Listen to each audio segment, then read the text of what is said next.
ಹರಿ ಓಂ ಗುರುಭ್ಯೋ ನಮಃ. ಆತ್ಮೀಯರಿಗೂ ನಮಸ್ಕಾರ. ಆತ್ಮೀಯರೇ, ನಾವೀಗ ಮಾಸ ಭವಿಷ್ಯ ವಿಶೇಷತೆ ಬಗ್ಗೆ ತಿಳ್ಕೊಳ್ಳೋಣ.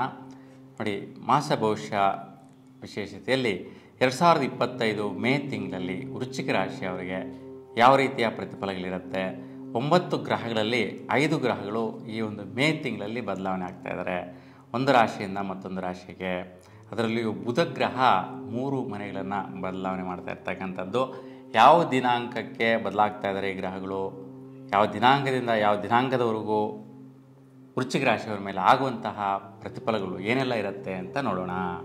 ನೋಡಿ, ನಿಮ್ಮ ರಾಶಿಯವರಿಗೆ ಸೂರ್ಯ ಸಂಚಾರ ಷಷ್ಠಮ ಸ್ಥಾನ ಮೇಷರಾಶಿಯಲ್ಲಿ ಉಚ್ಚ ಸ್ಥಿತಿಯಲ್ಲಿ ಸಂಚಾರ ಮಾಡ್ತಾ ಇದ್ದಾನೆ.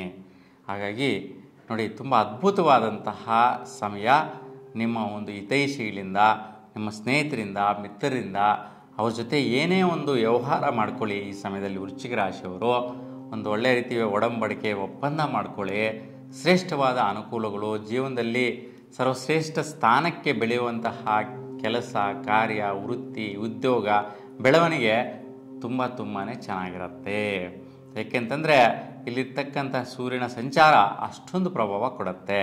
ಅದು ಐಶ್ವರ್ಯ ಯೋಗ ಬಲವನ್ನು ಕೂಡ ಕೊಡುತ್ತೆ. ಅಂದರೆ ಧನ ಸಂಪತ್ತು ಐಶ್ವರ್ಯ ಕೂಡ ರೂಢಿಸ್ಕೊಳ್ಳೋ ರೀತಿಯಲ್ಲಿ ಅನುಕೂಲಿಸ್ಬಿಡುತ್ತೆ. ಅದಕ್ಕೆ ಈ ಸಮಯದಲ್ಲಿ ಏನೇ ಒಂದು ಒಡಂಬಡಿಕೆ ವ್ಯವಹಾರಗಳು, ಒಪ್ಪಂದಗಳು, ಕಾಂಟ್ರಾಕ್ಟ್ಸ್ನ ಮಾಡ್ಕೊಳ್ಳೋದ್ರಿಂದ ತುಂಬಾ ಶ್ರೇಷ್ಠವಾದಂತಹ ಪ್ರತಿಫಲ ಸಮಯ. ಇನ್ನು 14ಗೆ ಸೂರ್ಯ ಸಪ್ತಮ ಸ್ಥಾನಕ್ಕೆ ಅಂದರೆ ವೃಷಭ ರಾಶಿಗೆ ಪ್ರವೇಶ ಮಾಡ್ತಾ ಇದ್ದಾನೆ.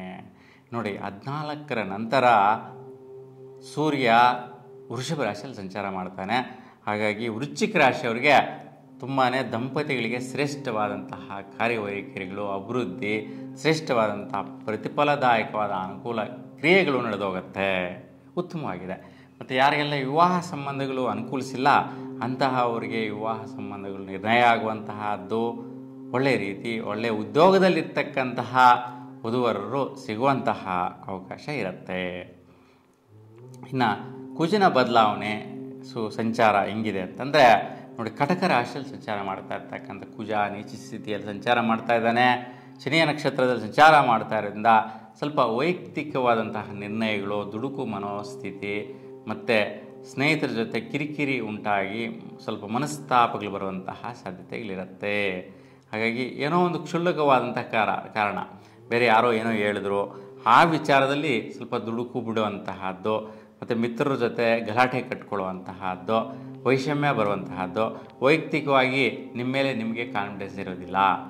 ಆ ರೀತಿ ಸ್ಥಿತಿ 15ನೇ ತಾರೀಕುವರೆಗೂ ಆಗುವಂತಹದ್ದಿದೆ.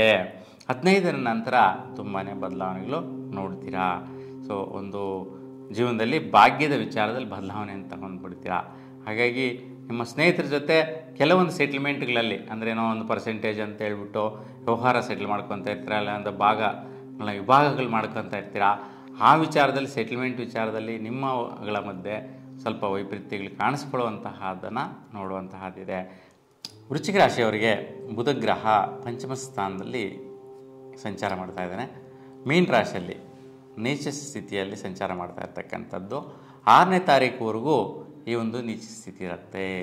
ಹಾಗಾಗಿ ಯಾರೆಲ್ಲ ವಿದ್ಯಾರ್ಥಿಗಳಿದ್ದೀರಾ, ವಿದ್ಯಾರ್ಥಿಗಳಿಗೆಲ್ಲ ಸಹ ಸ್ವಲ್ಪ ವೈಪರೀತ್ಯದ ದಿನಗಳು, ವ್ಯತ್ಯಯದ ದಿನಗಳು ಅಂತೇಳಿ ಹೇಳ್ಬೋದು. ಅದಕ್ಕೆ ಮಹಾವಿಷ್ಣುವಿನ ದರ್ಶನ ಮಾಡಿದ್ರೆ ಸುಫಲನ ಪಡೆಯುವಂತಹ ವಿದ್ಯಾರ್ಥಿಗಳಿಗೆ ಸಿಗತ್ತೆ. 6ರ ನಂತರ ಮೇಷರಾಶಿಗೆ ಪ್ರವೇಶ ಮಾಡ್ತಾನೆ ಬುಧ. ಇಲ್ಲಿ ನೋಡಿ, ಬುಧ ಮತ್ತು ಸೂರ್ಯ ಯತಿ ಆಗ್ತಾರೆ ಮೇಷರಾಶಿಯಲ್ಲಿ. ಹಾಗಾಗಿ ವಿಶೇಷವಾಗಿ ತುಂಬಾ ಪ್ರಯತ್ನದಾಯಕ ಫಲಗಳು ಮತ್ತು ಒಂದು ಒಡಂಬಡಿಕೆ ಒಪ್ಪಂದ ವ್ಯವಹಾರಗಳಲ್ಲಿ ಭೂಮಿ ವಿಚಾರ ಆಗಿರ್ಬೋದು, ಮೆಡಿಕಲ್ ಡಿಪಾರ್ಟ್ಮೆಂಟ್ ವಿಚಾರ ಆಗಿರ್ಬೋದು, ವ್ಯಾಪಾರ ವ್ಯವಹಾರಗಳಿಗೆ ಸಂಬಂಧಿಸಿದಂತೆ ಒಂದು ಸೆಟ್ಲ್ಮೆಂಟ್ಗಳ ವಿಚಾರದಲ್ಲಿ ಸ್ವಲ್ಪ ಮುಂದುವರಿಸುವಂತಹ ಕಾರ್ಯಕ್ರಮಗಳು ನಡೆಯುತ್ತೆ. ಈ ವಿಚಾರದಲ್ಲಿ ಭೂಮಿ ವ್ಯವಹಾರ ವ್ಯಾಪಾರ ಯಾರು ಮಾಡ್ತಾ ಇರ್ತಾರೆ ಅಂತಹ ಅವರಿಗೆ ಆ ವ್ಯವಹಾರದಿಂದ ದುಡ್ಡು ಕಾಸು ಬರೋ ರೀತಿ ಮತ್ತು ಕೆಲಸ ಕಾರ್ಯಗಳು ಜಯಿಸ್ಕೊಳ್ಳುವಂತಹ ರೀತಿ ಇವೆಲ್ಲವೂ ಕೂಡ ಸಹಜವಾಗಿ ನಡೆಯುತ್ತೆ. ಅದು 25ನೇ ತಾರೀಕುವರೆಗೂ ಇರುವಂತಹದ್ದು. ತದನಂತರ ಬುಧ ವೃಷಭ ರಾಶಿಗೆ ಸಂಚಾರ ಮಾಡ್ತಾನೆ. ವೃಷಭ ರಾಶಿಗೆ 25ಗೆ ಹೋದ ನಂತರ ವಿಶೇಷವಾಗಿ ದಂಪತಿಗಳಿಗೆ ವಿಶೇಷವಾದಂತಹ ಒಂದು ಭೂಮಿ ಭಾಗ್ಯ, ವ್ಯವಹಾರದ ಭಾಗ್ಯ, ಅನುಕೂಲಗಳಾಗುವಂತಹ ಭಾಗ್ಯಗಳು ಲಭಿಸುತ್ತೆ. ಇನ್ನು ಗುರು ಬದಲಾವಣೆ ಸಂಚಾರ ನೋಡಿದ್ರೆ ವೃಷಭ ರಾಶಿಯಲ್ಲಿ ಸುಮಾರು 1 ವರ್ಷಗಳ ಕಾಲ ಇತ್ತು ಗುರುಬಲ ಇರ್ತಕ್ಕಂತಹದ್ದು. ವೃಶ್ಚಿಕ ರಾಶಿಯವರಿಗೆ ಈ ಒಂದು ವರ್ಷದಲ್ಲಿ ವಿವಾಹ ಆಗುವಂತಹ ಒಂದು ಯೋಗ ಬಲಗಳೆಲ್ಲ ಚೆನ್ನಾಗಿತ್ತು. ಯಾಕೆಂದರೆ ಗುರುವಿನ ದೃಷ್ಟಿ ಸಪ್ತಮ ಸ್ಥಾನದಿಂದ ಇದ್ದಿದ್ದರಿಂದ ಒಳ್ಳೆ ರೀತಿ ಪ್ರತಿಫಲ ಕೊಟ್ಟಿರ್ತಾನೆ ಗುರುಬಲ ಇಲ್ಲಿ. ಈಗ 15ನೇ ತಾರೀಕಿಗೆ ನಿಮಗೆ ಮಿಥುನ ರಾಶಿಗೆ ಪ್ರವೇಶ ಮಾಡ್ತಾ ಇದ್ದಾನೆ. ನೋಡಿ, ಮಿಥುನ ರಾಶಿಗೆ ಪ್ರವೇಶ ಮಾಡೋದ್ರಿಂದ ಸ್ವಲ್ಪ ಆರೋಗ್ಯದ ಬಗ್ಗೆ ವೈಪರೀತ್ಯಗಳು ಬರುತ್ತೆ. Digestion related issues, throat related issues ಬರುವಂತಹದ್ದು, ಸ್ವಲ್ಪ ಶೀತ ಅಲರ್ಜಿ ರಿಲೇಟೆಡ್ ಉಂಟಾಗುವಂತಹದ್ದು ಬರುತ್ತೆ. ಈ ವಿಚಾರವಾಗಿ ಸ್ವಲ್ಪ ದುಡ್ಡಿನ ವಿಚಾರ, ಖರ್ಚು ವಿಚಾರ ಬರುತ್ತೆ. ಮತ್ತು ವಿದ್ಯಾರ್ಥಿಗಳಿಗೆ ಸ್ವಲ್ಪ ಆರೋಗ್ಯ ಪರಿಸ್ಥಿತಿಗಳು ವೈಪರೀತ್ಯಗಳು ಬರುವಂತಹದ್ದು ಮೇ 15 ನಂತರ ಬರುವ ಸಾಧ್ಯತೆ ಇದೆ. ಈ ರೀತಿ ಏನಾದರೂ ವೈಪರೀತ್ಯ ಬರ್ತಾ ಇತ್ತು ಅಂತ ಅನಿಸಿದರೆ ನಿಮ್ಮ ಮನೆಯ ಹತ್ತಿರ ಇರ್ತಕ್ಕಂತಹ ಒಂದು ನಾಗರಕಟ್ಟೆಯಲ್ಲಿ ಅರಳಿ ಮರಕ್ಕೆ ಒಂದು 21 ಪ್ರದಕ್ಷಿಣೆಯನ್ನು ಒಂದು 12 ದಿನಗಳ ಕಾಲ ಹಾಕುವುದರಿಂದ, ಆ ಒಂದು ಪ್ರದಕ್ಷಿಣೆ ಮಾಡೋದರಿಂದ ನಿಮಗೆ ಆರೋಗ್ಯ ಪರಿಸ್ಥಿತಿ ಸುಧಾರಿಸುತ್ತೆ. ಇನ್ನು ಶುಕ್ರ ಪಂಚಮ ಸ್ಥಾನದಲ್ಲಿ ಉಚ್ಚ ಸ್ಥಾನದಲ್ಲಿ ಸಂಚಾರ ಮಾಡ್ತಾ ಇದ್ದಾನೆ. ಇದು ಶನಿಯ ನಕ್ಷತ್ರದಲ್ಲಿ ಶುಕ್ರ ಇರೋದರಿಂದ ವಿಶೇಷವಾಗಿ 14ನೇ ತಾರೀಕುವರೆಗೂ ಶ್ರೇಷ್ಠತರವಾದಂತಹ ಪೂರ್ವ ಪುಣ್ಯ ಬಲ ಯೋಗ. ವೃಶ್ಚಿಕ ರಾಶಿಯವರಿಗೆ ಧನ, ಸಂಪತ್ತು, ಐಶ್ವರ್ಯ, ಮಾಡಿರ್ತಕ್ಕಂಥ ಕೆಲಸ ಕಾರ್ಯ, ಪ್ರಯತ್ನಗಳ ಬಲ, ಮನೆ ಕಡೆ ಸ್ವಸ್ಥಾನದಿಂದ ಬರುವಂತಹ ಒಂದು ಧನ ಸಂಪತ್ತು ಇವೆಲ್ಲವೂ ಕೂಡ ಒದಗಿ ಬರುತ್ತೆ. 16ರ ನಂತರ ಬದಲಾವಣೆ ಇರ್ತಕ್ಕಂತಹದ್ದು, ತದ್ವಿರುದ್ಧ ಆಗುತ್ತೆ. ಇರ್ತಕ್ಕಂತಹದ್ದೆಲ್ಲ ದುಡ್ಡು ಕಳ್ಕೊಳ್ಳುವಂತಹದ್ದು, ಬಿಟ್ಕೊಡುವಂತಹದ್ದು, ಈ ರೀತಿ ವೈಪರೀತ್ಯಗಳಾಗೋ ಸಾಧ್ಯತೆ ಇದೆ. ಹಾಗಾಗಿ 16 ಒಳಗಡೆ ನೀವು ಒಳ್ಳೆಯ ರೀತಿಯ ಒಂದು ಕೆಲಸಗಳಿಗೆ ಕೈ ಹಾಕಿ ಶುಭ ಫಲ ನೋಡ್ತೀರ. ಇನ್ನು ಶನಿ ಇದೇ ಪಂಚಮ ಸ್ಥಾನಕ್ಕೆ ಸಂಚಾರ ಮಾಡ್ತಾ ಇದ್ದಾನೆ. ಅಂದರೆ ಮಾರ್ಚ್ 29ನೇ ತಾರೀಕಿಗೆ ಕುಂಭರಾಶಿಯಿಂದ ಮೀನರಾಶಿಗೆ ಪ್ರವೇಶ ಮಾಡ್ದ. ಹಾಗೆ ಮೀನರಾಶಿಯಲ್ಲಿ ಪೂರ್ವಾದ್ರ ನಕ್ಷತ್ರದಲ್ಲಿ ಸಂಚಾರ ಮಾಡುವಂತಹ ಶನಿಯ ಪ್ರಭಾವ ಬಹಳಷ್ಟು ಪಟುತ್ವ, ಅಭಿವೃದ್ಧಿ, ಧೈರ್ಯ, ಪೂರ್ವ ಪುಣ್ಯ ಬಲ, ನಿಮ್ಮ ಎಲ್ಲ ರೀತಿಯ ಕೆಲಸ ಕಾರ್ಯಗಳಲ್ಲೂ ಕೂಡ ನೋಡುವಂತಹದ್ದು ನಿಮ್ಮದಾಗಿರುತ್ತೆ. ಇನ್ನು ರಾಹು ನಿಮಗೆ ಪಂಚಮದಿಂದ ಚತುರ್ಥ ಭಾಗ ಬರ್ತಾ ಇರ್ತಕ್ಕಂತಹದ್ದು. ಹಾಗೆ ನೋಡಿ, ತುಂಬ 18ನೇ ತಾರೀಕು ಮೇಗೆಲ್ಲ ರಾಹು ಬಂದು ಪ್ರವೇಶ ಆಗ್ತಾನೆ. ಇಷ್ಟು ದಿನ ಪಂಚಮದಲ್ಲಿತ್ತು. ಹಾಗಾಗಿ ಸ್ವಲ್ಪ ಪಂಚಮದಲ್ಲಿದ್ದರಿಂದ ಪೂರ್ವ ಪುಣ್ಯ ಬಲ ಅಂತೇಳಿ ಹೇಳ್ಬೋದು. ಹಿರಿಯರು ಆಶೀರ್ವಾದಗಳು ಸಿಗ್ತಾ ಇತ್ತು, ದೊಡ್ಡವರ ಒಂದು ಅನುಗ್ರಹ ಸಿಗ್ತಾ ಇತ್ತು. ಹಿರಿಯರು ಅಂದರೆ ಪಿತೃದೇವರುಗಳ ಅನುಗ್ರಹ ಸದಾ ಇತ್ತು. ಈಗ ಒಂದು ರಾಹು 18ನೇ ತಾರೀಕು ಮೇಗೆ ಒಂದು ಕುಂಭರಾಶಿಗೆ ಪ್ರವೇಶ ಮಾಡೋದರಿಂದ ನಿಮ್ಮ ಒಂದು ದಾಯಾದಿಗಳು, ಸಂಬಂಧಿಕರಲ್ಲಿ ಸ್ವಲ್ಪ ಆಯುಷ್ ಕ್ಷೀಣ ಆಗುವಂತಹದ್ದು, ಅನಾರೋಗ್ಯ ಪೀಡಿತರಾಗುವಂತಹದ್ದು, ಆಯುಷ್ಗೆ ದೋಷ ಬರುವಂತಹದ್ದು, ಕಂಟಕಗಳು ಬರುವಂಥ ಸಾಧ್ಯತೆ ಇರುತ್ತೆ. ಹಾಗೆ ನಿಮ್ಮ ಮನೆಗಳಲ್ಲಿ ಯಾರನ್ನ ಕೂಡ ಅಕಾಲ ಮೃತ್ಯುಗಳಾಗಿದ್ದರೆ, ಅಲ್ಪಾಯು ದೋಷದಿಂದ ಹೋಗಿರ್ತಕ್ಕಂಥವರಿದ್ದರೆ ಅಂಥವರ ಹೆಸರಲ್ಲಿ ತರ್ಪಣಗಳನ್ನು ಬಿಡುವುದು ಒಳ್ಳೆಯದು. ಒಂದು ತರ್ಪಣ ಕಾರ್ಯಗಳು ಮಾಡೋದ್ರಿಂದ ಶ್ರೇಷ್ಠವಾದಂತಹ ಲಾಭ ಫಲಗಳು ಸಿಕ್ಬಿಡುತ್ತೆ.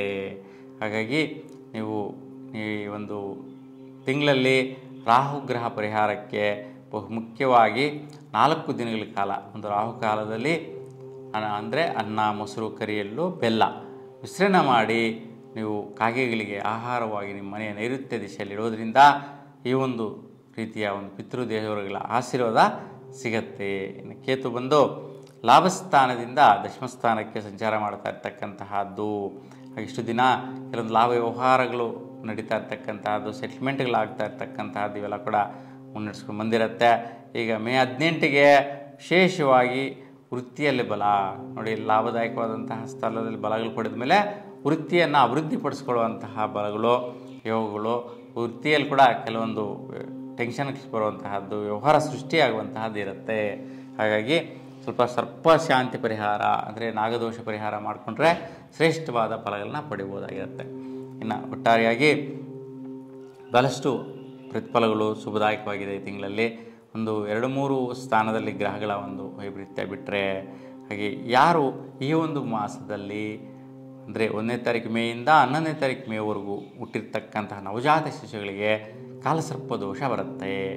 ಈಗಾಗಲೇ ಯಾರೆಲ್ಲ ಜನಿಸಿರ್ತಾರೆ, ಅದು ಹಿರಿಯರಿರ್ತಾರೆ, ದೊಡ್ಡವರು ಇರ್ತಾರೆ, ಅಂಥವರ ಜಾತಕದಲ್ಲಿ ಏನಾದರೂ ಕಾಲಸರ್ಪ ದೋಷ ಇದ್ದಲ್ಲಿ ಈ ದಿನಗಳಲ್ಲಿ ಅಂದರೆ ಒಂದು ಮೇ 11ರ ಒಳಗಡೆ ಒಂದು ಕಾಲಸರ್ಪ ಶಾಂತಿ ಪರಿಹಾರ ಮಾಡಿದ್ರೆ ಕಾಲಸರ್ಪ ಯೋಗ ಬರುತ್ತೆ.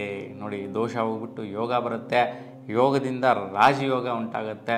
ಜೀವನದಲ್ಲಿ 1ಕ್ಕೆ 2ರಷ್ಟು ಪ್ರತಿಫಲಗಳನ್ನು ಪಡೆಯುವಂತಹದ್ದು ನಿಮ್ಮ ರಾಶಿಯವರಿಗೆ ಸಿಗುತ್ತೆ.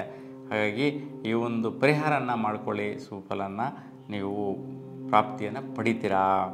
ಹಾಗೆ ಒಟ್ಟಾರೆಯಾಗಿ ನಿಮ್ಮ ದೇವರ ಅನುಗ್ರಹ ಸದಾಕಾಲ ನಿಮ್ಮ ಮೇಲೆ ಇರಲಿ ಅಂತ ಭಗವಂತನಲ್ಲಿ ಪ್ರಾರ್ಥಿಸ್ತಾ ಎಲ್ರಿಗೂ ಕೂಡ ಶುಭವಾಗಲಿ. ನಮಸ್ಕಾರ.